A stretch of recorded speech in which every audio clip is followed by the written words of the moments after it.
Another Starbucks union movement, union vote? Yeah, I know, it's incredible. Baristas at the Starbucks at Astor Palace in New York City vote overwhelmingly, 11-2, in favor of unionizing. Despite Howard Schultz and Little Mendelssohn's intense anti-union efforts, the union has now won 41 out of 44 Starbucks, a truly impressive winning percentage. Aw, hell yeah, dude. Aw, hell yeah. And let's look at how mad they are. Let's look at how mad they are. Is an issue that's going on right now, and we can't ignore it. There is an outside force that is trying to disrupt the future of our company. Now, as I said in the letter, it is an American right of workers to organize. I understand that completely. And by the way, chat, why does he say that? Because he has to say that. That's a legal requirement. If you, and by the way, Republicans fucking hate this. They're definitely going to declare this unconstitutional in the Supreme Court. I'm sorry to say, but I have very little faith that the right to collectively bargain or organize a union is going to survive the next couple years. By the way, KEKW outside force is their own baristas. But currently, the law is that you can't impugn or block in any way labor organized. And when I say in any way, of course, there are things you can do, but you're not allowed to like threaten people. You're not allowed to make promises, threats, etc. So he has to say, it's your right. Mike, could you educate me on why people think prices will increase if once a business joins a union? That's all I hear from anti-union people. They think that prices are related to what people are paid, when it's actually not very much connected. If you go and look at McDonald's, if you compare the price of a Big Mac in say Denmark to a price of a Big Mac in the U.S., we're talking about a couple cents difference. But the benefits that the McDonald's workers in Denmark have is like 3 times as much, as far as, so they make like $20 plus an hour. They have healthcare, they have tuition assistance, they have paid time off. People who think prices are connected just to the compensation of employees are stupid. Also, the idea that, first of all, your anti-union friends are scum. The idea that they should be entitled to other people's labor while they live shit lives is absolutely fucking disgusting. Fuck you. Your friends suck. Your anti-union friends suck shit. Yeah. I want that single mother working at McDonald's not to be able to afford her bus fare. What the fuck is wrong with you? So your Big Mac is 20 cents cheaper? You fucking freak? What the hell's wrong with you? But it's also an American right of workers not to unionize and to embrace the values, the culture of his or her company. And that's what these co-creation sessions have been about. Me listening very carefully to the ideas, the creativity, the aspirations. So in other words, get all the ideas, exploit my workers, take credit for their ideas, and pay them dog shit and give them no power. Think about that. Thanks to the 5 tier 1s. Because people recognize the quality of the coffee. Thank you for the tier 2. People recognize the relationship they have with you,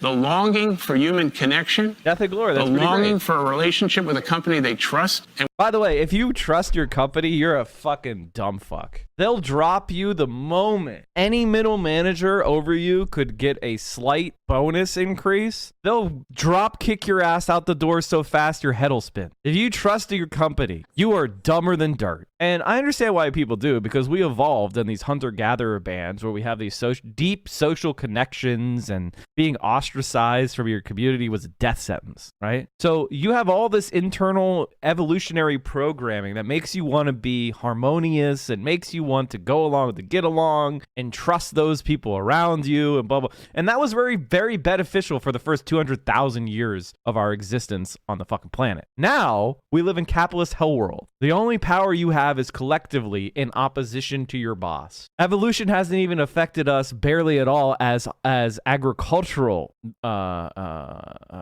beings, let alone industrial beings, capitalist beings. So you got to push back against your feelings of, I don't want to get into a fight. HR is a structure of capital, and people in those departments are just class traders as cops. Yes, HR are people that are looking out, they're spies on behalf of the company. They're there to reduce the liability of the company. They're there to negotiate for the benefit of the company. HR gets a bonus when they hit their recruitment goals, and when they, guess what, pay their workers less than they had budgeted. When you interview for a job, your interviewer wins when they pay you less than they had budgeted budgeted for the role. It's your job to see them as exactly what they are. People trying to exploit you. People trying to take from you. And the moment you understand that, the moment you are able to grog that, the better you're gonna be. Did I go get a job at Starbucks just to organize my local one? I mean, that's called salting. And that's when you get a job with the intention of joining a union. That's called salting. That is definitely a thing, and fucking do it. Well, hey, Mike, I just got a job with Blizzard, and they seem to provide a lot of benefits. Do you think their HR is the same as how you just described? Absolutely, 100,000%. It doesn't mean that there's not nice people or that you're never going to get good benefits anywhere, especially if you have a job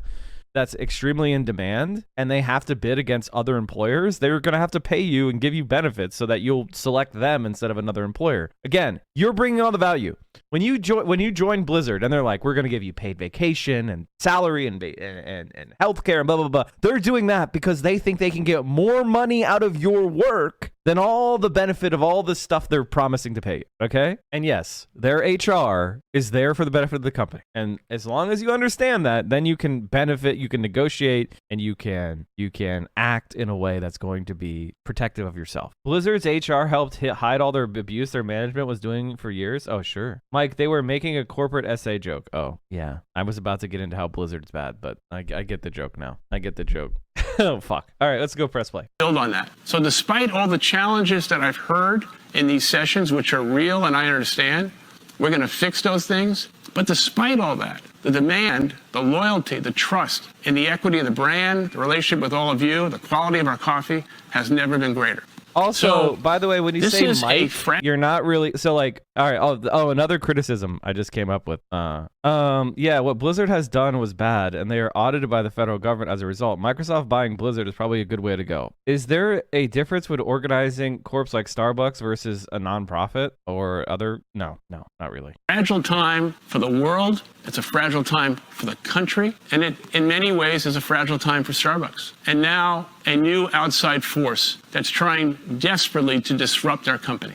Not some outside force that's going to dictate or disrupt what we are and who we are and what we do. Everything I possibly can to make you proud of the company, to fix the inherent problems, and create a new vision as we reimagine the future of. So this is so much Corpo speak. Reimagine the new vision of blah, blah, blah, blah, blah, blah. It's all pablum. This is a difference between Corpo speak and marketing bullshit and what a union will provide you. Here's what a union provides you. Higher wages, grievance system, paid time off, vacation time, benefits, retirement saving, education assistance, firm scheduling, and you're no longer an at-will slave. You actually have a contract that they have got to follow. You know what your raises are going to be and what the schedule they're going to be on.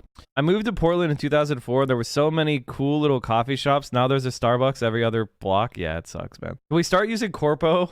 Yeah. I can't find the exact one, but my man is wearing a $12.50 Tom Brown sweater. Is this it? Is this the sweater he's wearing? Are you sure? It seems like this is a little bit more narrow, the bars. That looks like there's a little bit more of a gap there. It's definitely the same. Oh, no, you're right. Over here it looks like it looks wider. Okay. $12.50. How did they arrive at that price, do you think? They're trying to take away my iced latte with oat milk and caramel drizzle? Oh, shit. Rich fucks pay more, so we gotta up the price? Oh, okay. Starbucks together. Thank you very much. So, Howard, yeah. Thank you so You're much. welcome. I don't know if you're not. I love how they thank him after doing all the union busting spiel. I fucking hate middle management and upper management types. Oh my God. I bet she donates to Hillary Clinton too. Ugh. $1,100 garbage shirt for Coachella. Nodders. $1,250 fit for busting unions. Ugh. Great point. Not sitting on the edge of whatever chair you're sitting on saying our best days are yet to come. I bet that's where we all are right now, because I was sitting here watching Daisy's face. Daisy, your face, you're smiling. You were beaming with what Howard was sharing. You spoke to every single store manager deeply, personally, what their truths are, what your lives have been like, the incredible leaders that you've all been. I hope you heard how deep Howard's love for this company is, but most importantly, how deep his love is for all of you. Please, your number one responsibility is to get every single partner to vote. Every single partner. It's not okay that a small percentage of partners are voting and then everyone in that store has no choice, has no voice except through a union representative. That's not who we are. And second, all of us are watching social media and all the stories that are coming out and the tweets that are coming out and the stories that I know personally. I have been in those stores with those partners. I have not seen some of the stories that people are saying are truths. Please do your role. Just because you haven't seen them doesn't mean they're not true. Also, what the fuck do you know what it's like to be a barista, a 20-year-old barista in Columbus, Ohio, making $11 an hour, you fucking out-of-touch freak? Role as a store manager, make sure your partners get balanced information about what's going on, especially in this role of us union busting all over the country. In this role of us union busting all over the country. In this role of us union busting all over the country. So please, partners, don't believe everything you see in social media. For those of you that have reached out, it's heartbreaking. It's heartbreaking for me to see and hear how some partners are talking about the company that I love. Oh my god! The cult indoctrination is so cringe.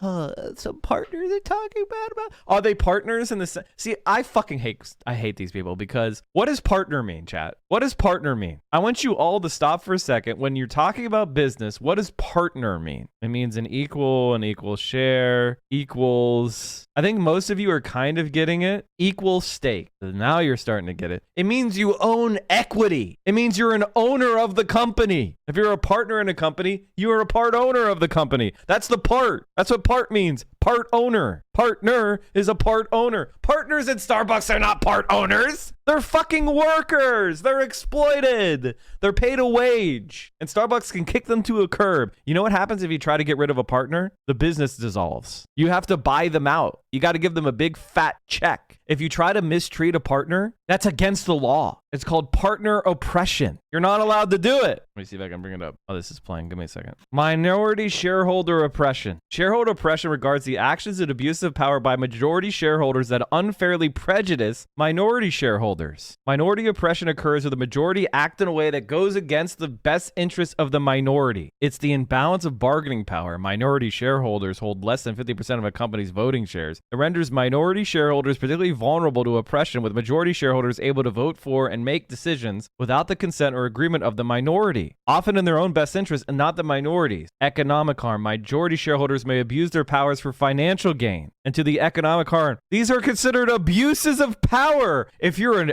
owner, if you're a shareholder, if you're a partner, you can't do that. It's against the law. But if you're an employee, that's the way the system works. Today is a new day, so let's go. Let's hear from you. Great. Thanks so much, Rossianne. Daisy, thank you so much for kicking us off. What an amazing way to start. I can't wait to find out how many new neighborhoods. Oh my God. I fucking hate this saccharine corpo mentality. We're watching the leaked Starbucks video. It's amazing. Smiles. Global good. Women. More women executives firing workers because they got cancer. Let's design our healthcare system so it's cheap. These people are the fucking worst. Grants we have or nominations we have after your call to action. So thanks so much for sharing your passion. And they use the language of organizing, call to action. May, is there a way to do an honest, unbiased breakdown list between union benefits versus what Starbucks does for a clearer picture for partners? Wow. Or the breakdown of what those fees, et cetera, would be? I genuinely don't know what unions could make better for partners with the benefits Starbucks offers. Hi, everybody. Hope you're having a wonderful Monday so far, and thanks for the question. So it's a great question and suggestion, and something that we're actively working on, because we want to be able to give all of you and all of the leaders information where you can have clear and honest conversations with your partners. The short answer is that everything gets negotiated at the bargaining table. So once a union is voted in and certified, the company and then the representation from the union will sit down at a table and they'll negotiate over everything. It could be wages, it could be benefits, it could be hours of work, et cetera. But nothing is guaranteed, and nothing is I guess guaranteed is the best way to put it. So we are going to put together some information, though, again, to share with all of you. One thing that I can say confidently is that Starbucks benefits and pay are better than any contract that we've seen that has been signed by Workers United. One of my favorite things to do is obvious. This is, by the way, in case you're wondering, this is just subjective. What does better mean? That's not a legally enforceable promise. This is just what's known as Corpo lying. Because what you think, I might think that getting paid more is better. You might think flexible scheduling. Like, if you don't have a union contract, did you know that you could work closing one night and then you could get to work opening the next day? Like, think about that flexibility. Like, say that next day you had something you needed to do in the evening. Well, the fact that you worked closing and then opening is tremendous flexibility for you. Like, obviously that's hell and that's terrible and you would never want to do that. But I could spin any bullshit into being better. Clopening, yeah, is a way of life. Yeah, a way of life that you want to end it all. Yes. It says it would be helpful for SMs to hear, maybe on a workplace live, examples of what type of change could occur in stores if they were to unionize. I don't believe we have great examples to provide to our partners once we have open dialogue around unionizing. We take care of repairs and maintenance. We fix things when they're broken. Those are all things we do. I've never seen any of that in a contract that's been negotiated by a union, myself personally. So all the things. By the way, all those things she's talking about, like maintenance schedule, staffing levels, all that stuff can be negotiated because it's a union contract.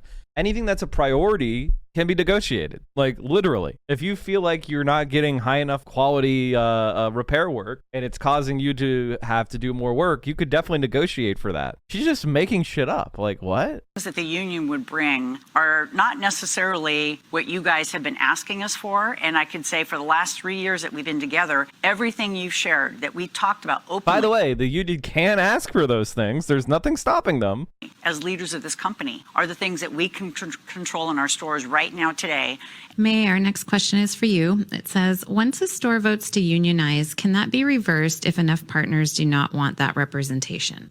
Wow. Oh my God. Oh my God, dude. So here's one thing that I think that we need to do. And this is my personal opinion. This woman should be persona non grata. Like, if you see her on the street, like, you should like, you know, you should be like, oh, you're the anti-union lady, right? You work for Starbucks, right? And she'd be like, yeah. You'd be like, oh yeah, you're anti-union scum. Hey, she's anti-union. This woman's anti-union. Don't serve her. That's what it should be like. When people, it should be like she's a known racist or a known bigot. Get out of our restaurant. I work with Starbucks designers, and they asked us when designing their stores for us not to select artwork with pictures of the farmers on the haciendas because people assumed they were being exploited. I struggled to keep a straight face because there are stories about their use of child labor for harvesting coffee. If you did that in the streets of Manhattan, people would just think you're nuts. Nah, no fucking way. No shot. It would be fucking based. Depends on the amount of partners that are in your store and the time that the contract has been in place. But there is a process to decertify. We've had some stores in Canada that have actually gone through decertification. So we actually had some stores, I believe they were in British Columbia a few years ago, that all voted the union out. But again, our best approach at this moment is to try to make sure our partners understand the benefits of having a direct relationship with us and to not vote the union in to begin with. Thank you. To that, you know, we're sitting down as a team as we speak, and we're talking specifically about new benefits for Starbucks partners. So in other words, the fact that a union is even in the offing, suddenly they can come up with more money to pay the partners, aka the Starbucks baristas. Don't use the term partner. Oh, well, suddenly just the threat of the union, and now suddenly their wallets are open. Oh, God, please don't vote for the union. Here's money, here's money, here's money. Wow, a shock. My boomer Boeing management parents have previously said that unions are bad because management will always offer better benefits to non-union employees and blame union contracts for not being able to change. I know they can rebargain on a contract change, but there's good response to them basically saying life isn't fair. That it's a lie. They don't pay non-union partners better. Why do you think Boeing, which is one of the most unionized companies in the entire country, and when it was successful, it's because they were a union company. And when they brought in a union-busting scumbag that led to the development of the 787 MAX, do your Boeing parents know about the fact that their disgusting pursuit of profit over engineering and safety, which is what Boeing was built on? Boeing was built on a collaboration between engineers. It was a company led by engineers in cooperation with a fully unionized workforce, where pride and safety and quality was the goal. It was changed to be focused on short-term profits, and that's led to the development of the 737 MAX, which has significantly damaged and tarnished the company's reputation. And they started to build planes in non-union South Carolina. I mean, why do I know more about Boeing than your parents? They were management. And here, this is directly on point to your parents' own company. Boeing employees in the company's South Carolina facility make an average of $10 less per hour than similar employees in the company's Everett plant. Company recently released that information to a South Carolina newspaper ahead of a vote over whether the machinists at the North Charleston 787 Dreamliner plant should unionize. The average wage for the North Charleston production and maintenance workers is $20.59 per hour, $42,827 a year. In Everett, workers averaged $30.67 an hour last August, which will rise to $32.05 in September, according to machinist spokeswoman Connie Kellhire. While the cost of living in Western Washington is higher, a CNN cost of living calculator shows it's only about 6% more expensive to live in Everett than in the Charleston, North Charleston area. John Holden, president of the Machinist District Lodge 751, told me in March 25th interview that a union win will give workers more ability to influence their standard of living for themselves, their families, and their community. We believe having a union gives workers these rights under federal law. We absolutely encourage them to vote for the union. Boeing did not respond to a request for comment. Whoops. I wonder why. I love my parents with their local news fed Seattle is dying boomers. Thanks for humoring my stunlock. I'm going to talk with them more. Yeah. I work for a machinist in the South. The problem is so many here are chuds and won't vote for their own interests. They'd rather bootlick. Pathetic. Under the law, those stores that voted to be part of a union during this collective bargaining process, which we are going to honor by law, any new benefit that we create for the company, we are not permitted by law to offer that benefit to the stores that voted for a union. He's a liar. By the way, this is a threat. This is a threat. This is actually a violation. He's just committing a crime right in front of your eyes. He's saying, "Oh, if you vote for a union, you won't get any benefits." That's a threat. What he's doing is he's misinterpreting something where you're not allowed to make promises in order to convince people to negotiate against their own interests. You're not like the company's not allowed to go to the bargaining unit and be like, "Hey, bargainers, we'll give you guys each $20,000 raises if you negotiate a bad contract." They're not allowed to do that. If you just decide everybody in Starbucks gets X amount of XYZ thing, that has nothing to do with the union. People who might be voting for a union don't really understand, let alone the dues they're going to have to pay. Partners, we are just about at the end of your questions. I want to thank all of our partners who are supporting in the chat and community managing and pointing you to resources and answering your questions. Thank you, everyone, for being here with us today. We're not done yet. Oh, yeah. No, we were going to ask you to close us out now. So, floor is yours, Howard. Yeah. You know, it's hard for me to kind of sit here and not be very emotional about what's happening inside Starbucks today. And clearly there's been a sea change in the country with regard to worker rights, recognition that so-called workers need and require and should have. In the same context, I wasn't here the last 4 years, but I'm here now. What an absolute total fucking scumbag. Just a pathetic fucking lying sack of shit. Truly some of the worst people on the planet are corporate executive scum. They never want to call you employee because it shows exactly the position you're in, which is powerlessness. But I'm happy to say that the propaganda is not working, Chad. The anti-union propaganda isn't working, and Starbucks is scrambling.